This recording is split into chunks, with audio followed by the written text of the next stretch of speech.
আপনি ফজরের নামাজ না পড়ে আপনার ছেলে ঘুমায়, আপনি মেনে নিলেন কিভাবে?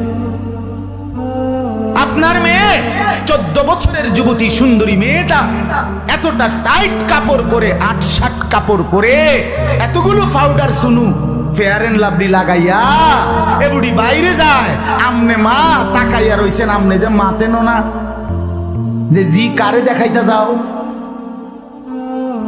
হ্যাঁ, তোমারে যারা দেখবে দুই রাস্তার দুই পাশে, তারা মুত্তা ফানি লয়নি জিঙ্গাও গিয়া ফেসাব কইরা ফানি লয়নি।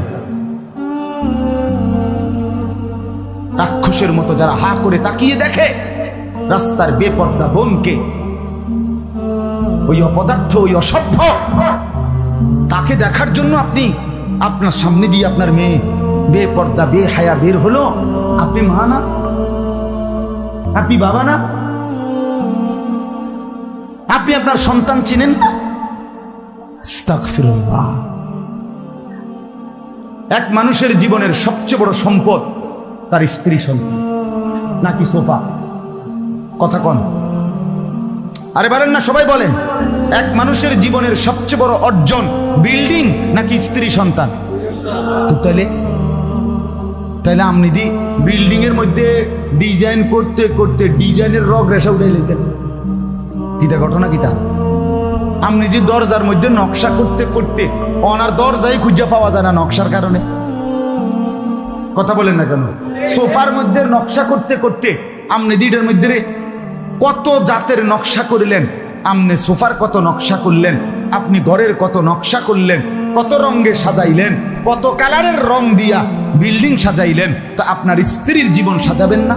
আপনার মেয়ের জীবন সাজাবেন না? আপনার ছেলের জীবন সাজাবেন না? এরা কি ফালতু জিনিস? এরা কি ফেলে দেওয়ার জিনিস যে তোরটা তুই ঠিক কর? বেডিরে কইছেন আমনেরটা তোমারটা তুমি ঠিক করো, আমারটা আমি ঠিক করি। ছেলেরে বলছো বাপ তুই তোর হমান্য ফুলাইনের লগে তুই তোর মতো ঠিক কর, মেয়েরে বলছে তুই তোর হমান্য মাইয়াগর লগে তোর যেটা মনে করে এটা কর। তো এটা নিয়ে কথা ছিল, এটা তো কথা ছিল। আমার বাবা তো আমার মনে আছে আলহামদুলিল্লাহ আমার টুপির দিকেও নজর রাখছে, আমার পাঞ্জাবির দিকেও নজর রাখছে, আমার লুঙ্গির দিকেও নজর রাখছে। আমার মা বারান্দায় বসাটা পর্যন্ত দেখছে, বসছি যেভাবে মা বলছে ঘুরে বসো, আমার মা এইভাবে নজর রাখছে। আমার বড় ভাই একটা পাঞ্জাবি জীবনে একবার, আমি রঙিন এমব্রয়ডারি করা পাঞ্জাবি আমার জীবনে একবার গায়ে দিছিলাম কিন্না ছাত্র জীবনে। আমার ভাই প্রথম দেখেই ডাক দিয়া ইনা টাইনা সিরা টুকরা টুকরা করে ফেলাই দিছে।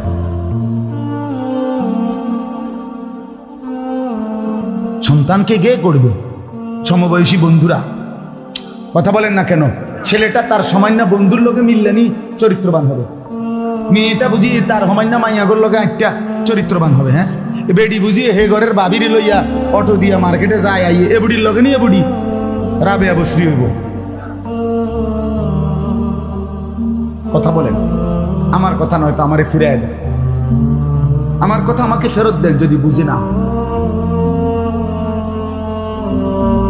আমার বাপ জিন্দিগি নষ্ট করেন না, স্লোগান দিলে হবে না, জীবন সাজাইতে হবে। জীবন সাজাই, দুশ্মন আমাদেরকে নিয়ে পুতুল খেলছে, পুতুল খেলছে। সারা পৃথিবী 57টি মুসলিম রাষ্ট্র, 250 কোটি মুসলমান, আর ইহুদি 2 কোটিও নেই। ইহুদিদের সংখ্যা 2 কোটিও নেই, জানেন এটা? ইহুদি কি 200 কোটি? ইহুদি কি 100 কোটি? 2 কোটিও না বেটা। গোটা পৃথিবী মিলাইয়া, সারা পৃথিবী মিলাইয়া ইহুদি সামান্য, একবারে হাতে গোনা, আঙ্গুলে গোনা।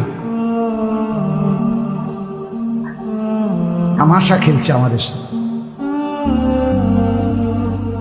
পুতুল খেলতেছে। মুসলমানদের রক্তে আল্লাহর জমিন ভাসায় দিছে। পৃথিবীতে কোনো ন্যূনতম, আরে কোনো কুকুর শুকরও তো এত নিকৃষ্ট হইতে পারে না। কোরআনে আছে এক কাক, কাক পর্যন্ত আরেক কাকরে ঠোকরাইয়া মাইরা এরপরে মাটি খুইরা ওই কাকরে দাফন করে দিছে, এটা কোরআনে আছে না বুঝতে বাবা।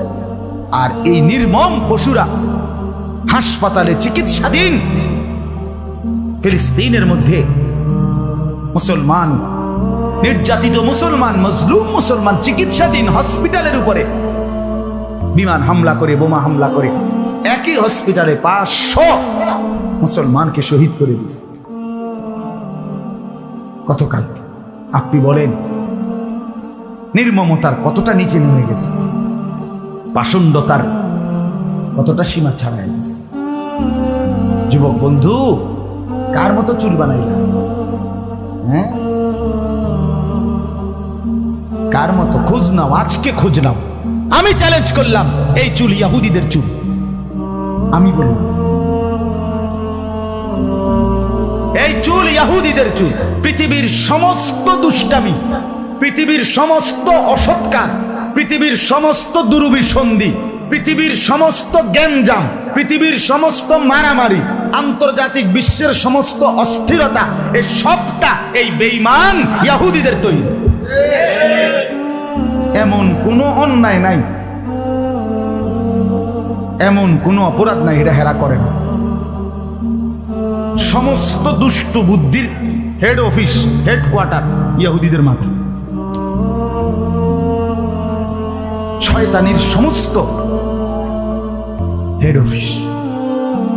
বিশ্বাস করেন ভাইয়া, আপনি ইতিহাস, আপনি ইতিহাস নেটে সার্চ দিয়ে পড়েন, ইহুদি জাতির ইতিহাস ওই নেটে পড়েন, আপনি পড়েন দেখবেন, পড়বেন তারা কারবারটা কি। এই কোরআন আমি পড়ছি, এই আয়াতের তর্জমা বলবো এখন। এই কোরআনুল কারীমের মধ্যে আদম আলাইহিস সালাম থেকে নিয়ে ঈসা নবী, আমাদের নবীর